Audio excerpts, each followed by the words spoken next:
मित्रो, नमस्कार. मी सुधीर कुलकर्णी. आपण पाहताय कवडसा.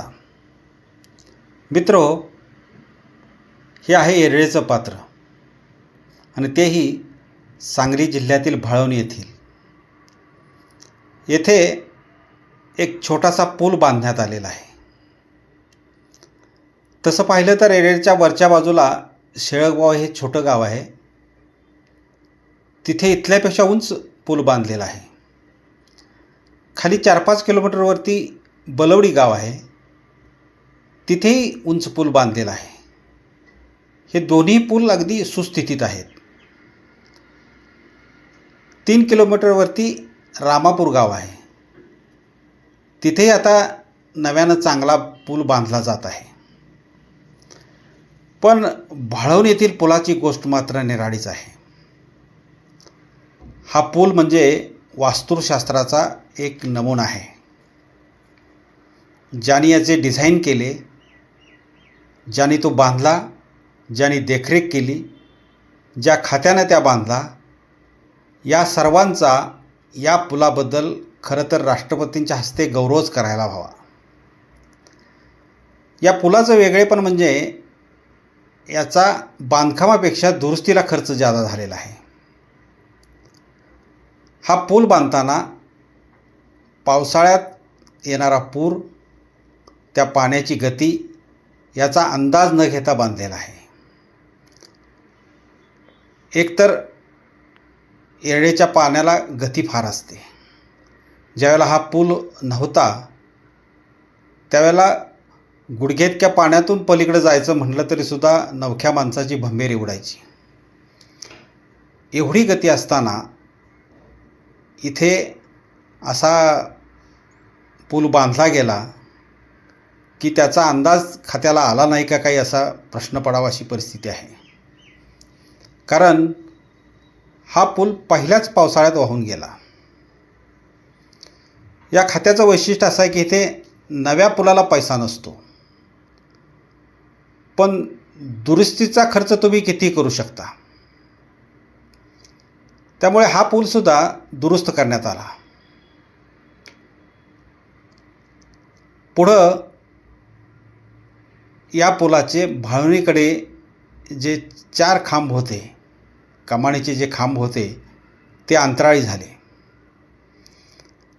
त्याच्या बातम्या आल्यानंतर त्याला सिमेंटचे खालून ठोकळे लावले गेले.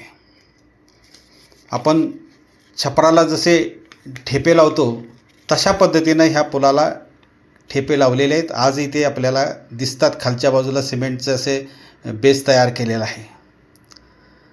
तरी पूल वाहून जाण्याचा धोका हा कायम होता. त्यामुळे पुलाच्या खाली संपूर्ण पात्रात बळकटीसाठी 20 फुटाचा कठडा बांधलेला आहे. भाळवणीच्या बाजूलाच एक 5-6 वर्षापूर्वी पूल खचल्यावर तिथे खालून असा कठडा बांधलेला आहे.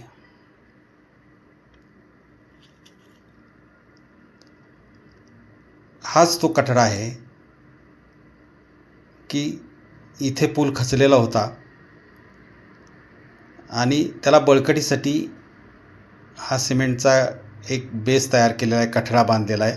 त्यालाही आपल्याला चिरा गेलेल्या दिसतात. आणि हा बाजूला पुलाच्या 20 फुटाचा तुम्हाला कठडा दिसतोय. आता या कठड्याची अवस्थाही बिकट झालेली आहे.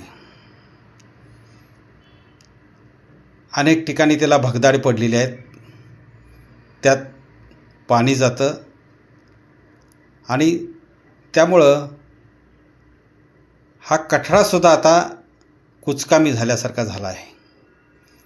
म्हणजे आणखीन एक पावसाळ्यात जर आपण पाहिलं तर त्याची अवस्थाही या पुलासारखीच नाजूक आता आपल्याला दिसते. हे बघा, हे असे भगदाड त्यात पडलेले आहेत आणि त्यात पाणी शिरतं. त्यामुळं तो कठडासुद्धा आता बिकट अवस्थेत आहे. या कठड्यालाच अशा मोठीच्या मोठी भेग पडलेली आपल्याला दिसते.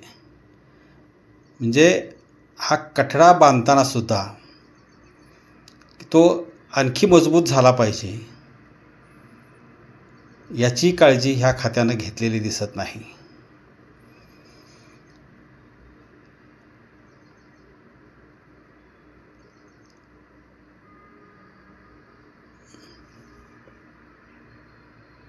या कमानी आहेत. कमानीच्या खालच्या बाजूला तुम्हाला सिमेंटचा थर एक वेगळ्या नव्यानं बसवलेला खाली दिसतोय. आणि तो कठड्याची उंचीच एवढी आता त्यांनी केलेली आहे की तो अंतराळी झालेला आता आपल्याला लक्षात सुद्धा येत नाही, एवढ्या उंचीपर्यंत तो कठडा नेलेला आहे.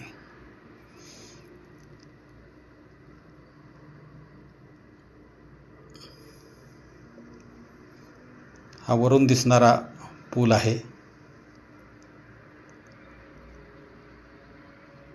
आणि कठड्यालाच त्या इथे असं भगदाड पडलेलं आपल्याला दिसतं.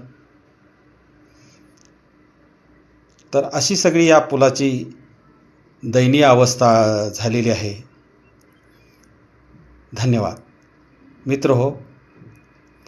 हा व्हिडिओ आपल्याला आवडला असेल तर लाईक करा, मित्रपरिवाराला पाठवा आणि सबस्क्राईब करा. धन्यवाद.